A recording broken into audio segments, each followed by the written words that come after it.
Bonjour tout le monde, bienvenue dans une nouvelle vidéo sur Élisée Reclus. Nous avons parlé la semaine dernière du coup de son impact en tant que géographe et nous allons donc nous intéresser là à un article en particulier, article que nous avons dû étudier pour les cours et donc je vous fais part de notre étude. C'est un article qui s'appelle donc de l'action humaine sur la géographie physique, qui a été publié en 1864. À l'époque, Reclus n'est qu'un jeune géographe assez peu connu, puisque ses œuvres les plus célèbres ont été publiées par la suite. Il a été publié dans la Revue des Deux Mondes, qui est une revue de géographie avec laquelle il va collaborer à plusieurs reprises, qui publiait globalement de l'actualité, mais surtout beaucoup de choses de culture artistique, littéraire, politique, scientifique, et qui va accueillir plusieurs grands noms, grands chercheurs.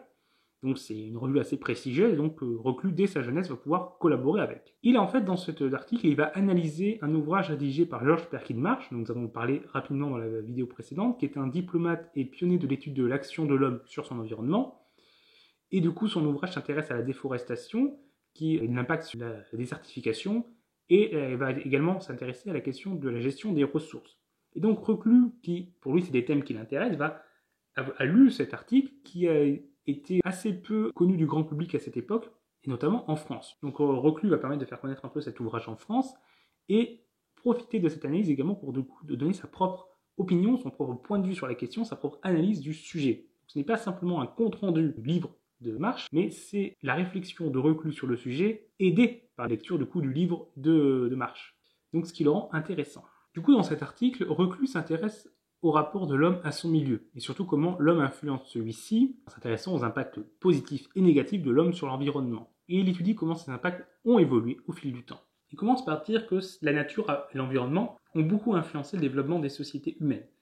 Il déclare ainsi « Tous les faits de l'histoire s'expliquent en grande partie par la disposition du théâtre géographique sur lequel ils se sont produits. On peut même dire que le développement de l'humanité était inscrit d'avance en caractère grandiose sur les plateaux, les vallées et les rivages de nos continents. » Là, on pourrait y voir un certain déterminisme géographique, c'est-à-dire une position qui considère que le développement des sociétés et de l'humanité est déterminé par son environnement géographique, et qu'une société, une culture, est comme elle est, car son environnement était tel qu'il est. C'est une vision qui est aujourd'hui contestée, et qu'en fait Reclus n'a pas. Reclus nuance en fait ce qu'il dit après, puisqu'il dit « À mesure que les peuples se sont développés en intelligence et en liberté, ils ont appris à réagir sur cette nature extérieure dont ils subissaient passivement l'influence. » Donc, on voit que, oui, à l'origine, l'homme était beaucoup déterminé par son environnement, mais qu'il a appris à agir dessus, et à tirer parti de l'environnement pour en faire des choses différentes en fonction de sa volonté. Et donc là, on peut se rapprocher de la théorie possibiliste, qui était portée par Vidal de la Blache, qui a été théorisée après, donc c'est pas un possibilisme en tant que tel, puisque ça n'existait pas, mais on retrouve une sorte de proto-possibilisme, mais en tout cas des points communs avec cette théorie-là. Et Reclus considère que cette capacité d'action va continuer de croître et permettre à l'homme de réaliser des véritables merveilles, en fait, et de pouvoir avoir un impact, en fait, phénoménal, de pouvoir réaliser des choses colossales par son impact sur l'environnement. Mais il observe quand même que jusqu'à là, l'impact de l'homme sur l'environnement a été plutôt négatif. Et ça, on le remarque encore aujourd'hui. Donc là, il cite plusieurs dégradations, par exemple la disparition d'espèces. Il liste ainsi des espèces qui ont disparu, donc du mammouth au dodo, et d'autres qui sont menacées et dont il craint la disparition future. L'éléphant, le lion, le rhinocéros, qui existent encore aujourd'hui, mais qui sont en effet menacés, et dont la disparition n'est pas impossible, malheureusement. Il soulève également la conséquence des disparitions de certaines espèces qui infectent l'ensemble de la chaîne alimentaire, par effet domino. L'ensemble de l'écosystème est affecté. Donc il y a une conscience chez Reclus de l'interaction qu'il y a entre les différentes espèces dans l'environnement. Il donne ainsi un exemple qui tire de l'ouvrage de Marsh, mais dont il relève pertinence, et donc partage son analyse, c'est les méduses phosphorescentes qui provoquent des lueurs dans l'eau.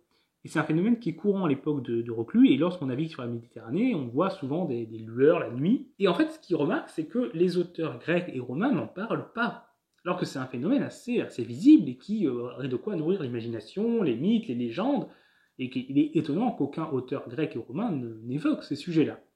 Et donc, il en émet l'hypothèse que ça n'existait beaucoup moins à l'époque, et que c'est dû au fait que depuis, on a éliminé plusieurs prédateurs de ces méduses, ou de leur nourriture, des planctons, et que donc, elles se sont multipliées.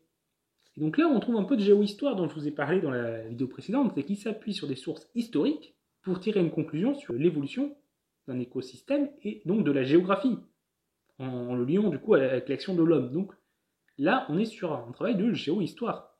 Ensuite, il s'intéresse à la déforestation, dont il voit plusieurs impacts négatifs. Déjà, ça aggrave les inondations. pour une raison assez simple, c'est que l'eau, quand elle tombe, s'il y a une forêt, elle est retenue. Retenue au niveau des branches, elle tombe moins vite au sol, et au sol aussi. Elle ne s'écoule pas, elle ne ruisselle pas aussi vite, puisqu'il y a des branches, il y a des racines, il y a du feuillage au sol, il y a les troncs, il y a tout ça. L'eau ne ruisselle pas, et donc elle a le temps de s'infiltrer dans le sol et d'être absorbée. Alors que s'il n'y a pas de forêt, c'est juste de la plaine, elle va avoir tendance à beaucoup plus ruisseler et aller vers les cours d'eau, qui vont se gonfler plus vite, déborder et provoquer des inondations. Et donc là-dessus, il met en avant les crues de 1856 en accusant du coup la déforestation, mais également le système de digue, qu'il considère comme étant mal fait parce qu'en fait, c'est un système de digue qui bloque l'eau, empêche l'eau de déborder, et du coup, l'eau en fait est beaucoup plus concentrée, il y a beaucoup plus de débit, et donc lorsque ça pète à un endroit ou qu'à un endroit où il n'y a plus de digue, ça déborde d'un coup, beaucoup plus violemment. Et il observe d'ailleurs que du coup, lors de ces inondations de 1856, et lorsqu'il y a eu des ruptures de digues, le débit d'eau a ralenti. Et donc d'ailleurs aujourd'hui, maintenant, dans les systèmes de digues plus actuels, on laisse souvent des endroits où l'eau peut déborder, histoire de diminuer le débit d'eau, diminuer la quantité d'eau qui va vers les endroits qu'on ne veut pas voir être inondés. Il accuse également la déforestation d'être responsable de dégâts dans les Alpes. En fait, il observe que les paysages des Alpes sont très rocheux, il n'y a plus beaucoup de forêts, plus beaucoup de terre aussi sur la pierre, et donc il reste que de la roche nue stérile, et il considère que c'est dû à la déforestation. Parce que les forêts, en empêchant l'eau de ruisseler, limitent aussi l'érosion. Lorsque l'eau ruisselle, elle arrache de la terre et tout, et elle porte et ça part, et ça peut, s'il n'y a pas une couche de terre épaisse, on peut rapidement se retrouver juste avec de la roche. Alors que quand elle ne ruisselle pas, du coup la terre reste beaucoup plus. Et donc pour lui, le fait de l'humain à déforester les Alpes et à provoquer du coup la destruction de l'environnement. Alors c'est un point de vue qui est critiqué, parce qu'il y a Félix le Noble qui considère que en fait, les Alpes sont toujours un endroit assez boisé et qu'elles n'étaient pas beaucoup plus boisées avant, et que donc il n'y a pas eu une grande déforestation des Alpes, et que donc l'explication de Reclus serait erronée. Mais d'autres également critiquent l'analyse de Félix le Noble, donc c'est une question qui fait débat, et je ne suis pas assez spécialiste du boisement des Alpes et de la géographie des Alpes pour pouvoir avoir un avis sur les questions. Donc voilà, il y a deux avis qui existent, donc je vous livre celui de Reclus, mais voilà, je vous précise que c'est une position qui peut être remise en question. Donc si quelqu'un est spécialiste de la question, je serais ravi qu'il participe en commentaire pour donner plus d'amples infos et son analyse personnelle. Après, Reclus cite également des exemples de désertification en Mésopotamie et en Amérique, en incluant également l'action de l'homme. Alors là, pareil, j'ai pas trouvé d'éléments qui permettent de voir quel est l'impact de l'homme sur la désertification de ces terres. Il a pu exister, la déforestation a été importante, notamment dans l'Antiquité, pour construire des bateaux par exemple. Mais on peut noter qu'en Amérique, Reclus y est allé, il y a vécu un moment et a tenté d'y installer des plantations. Donc il a pu observer de lui-même l'impact de l'homme sur place. Ensuite, il relève également l'impact de l'homme d'un point de vue esthétique sur l'environnement, considérant par exemple que la déforestation, en fait, ça joue sur l'apparence, et que les Alpes, certes, elles sont stériles, mais elles sont aussi beaucoup moins belles maintenant. Mais on peut quand même se demander si c'est un point de vue pertinent. Est-ce que c'est pertinent de s'intéresser à la préservation de l'environnement sur uniquement la question esthétique ? C'est un point de vue qui permet certes de mobiliser l'opinion publique, regardez, c'était beau avant, c'est moche maintenant, il faut se mobiliser, mais c'est un point de vue anthropocentrique, et un fonctionnement sain de l'environnement n'est pas forcément beau. Quelque chose peut être laid à nos yeux, mais être un fonctionnement tout à fait normal et sain de l'environnement. Et qu'au contraire, on dégrade l'environnement, on réduit la biodiversité en cherchant à améliorer l'esthétique de l'environnement. Donc là-dessus, je suis perplexe sur cet usage-là, et je pense que c'est un aspect qu'a Reclus qui n'est pas, sur l'écologie, qui n'est pas forcément celui qu'on aurait aujourd'hui dans le domaine de la recherche. Et globalement, Reclus également se distingue par un optimisme sur l'avenir.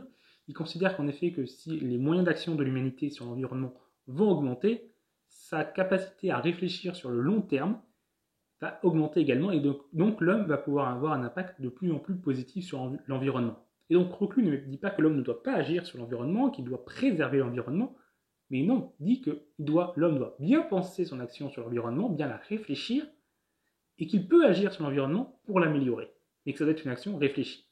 Donc ça aussi, ça rompt avec la vision qu'on a classiquement de l'écologie aujourd'hui, plutôt d'une préservation de l'environnement comme il est, ou de réparer des dégâts précédents, et de ne pas chercher à améliorer l'environnement parce qu'on ferait plus de mal que de bien. Et donc la Reclus cite des impacts positifs plus récents, positifs en tout cas dans son analyse. Par exemple, il parle des Pays-Bas où l'homme, en fait, pendant longtemps, a aggravé la situation de l'érosion des terres et la perte de terre sur la mer, avec l'exploitation de la tourbe, qui est en fait dans les marais une ressource qui peut se brûler et qui peut servir de coup de source d'énergie, et était une source de richesse pour les populations locales. Mais son exploitation fragilisait les sols et donc aggraver les inondations et faisait perdre des terres aux Pays-Bas. Et donc c'était un profit à court terme qui mettait à péril la survie à long terme des populations. Alors que maintenant, plus récemment, au cours du XIIe-XIIIe siècle, l'humanité a commencé à reconquérir des terres sur les mers et de plus en plus. Et donc pour lui, c'est un monde que l'humanité peut réfléchir au long terme et à modifier l'environnement dans un bon sens. Alors là aussi, on peut se dire, est-ce que c'est vraiment un bon sens ou pas? Parce qu'en fait, c'est juste bon pour la société humaine, mais pas forcément pour l'environnement. Donc là aussi, on trouve aussi une vision assez anthropocentrée. On développera la question de la reconquête de l'homme aux Pays-Bas sur la mer, sûrement dans une vidéo, parce que j'ai fait quelques recherches sur le sujet dans le cadre de l'analyse de cet article, et c'est un sujet qui peut être intéressant. Donc je pense vous faire un jour une vidéo dessus. Mais globalement, voilà, c'est à partir du XIIIe siècle, la reconquête va commencer avec la construction de polders, et donc des digues vont être érigées, et on se met à pomper l'eau également pour vider des zones entières d'eau et en faire des nouvelles terres exploitables. Donc voilà, c'est un peu ce dont il parle dans cet article.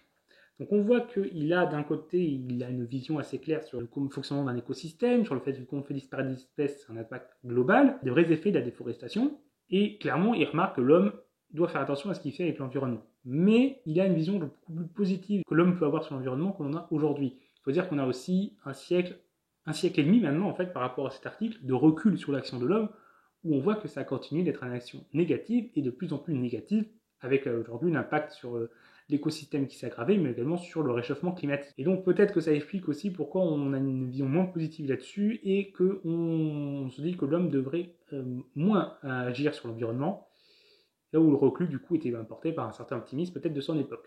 En tout cas voilà, là c'est plus un avis personnel. Donc j'espère que cette analyse vous a intéressé. Si c'est le cas, n'hésitez pas du coup à mettre un pouce bleu, à partager la vidéo, ça nous aide beaucoup. Vous pouvez vous abonner pour ne pas rater nos prochaines vidéos qui porteront à nouveau plus sur l'histoire. C'est vrai que celle-là était plus géographique, mais avec quand même des aspects historiques. Voilà. Donc on se retrouvera dans quelques semaines, je pense, pour une vidéo sur l'aspect politique de Reclus. Au revoir tout le monde.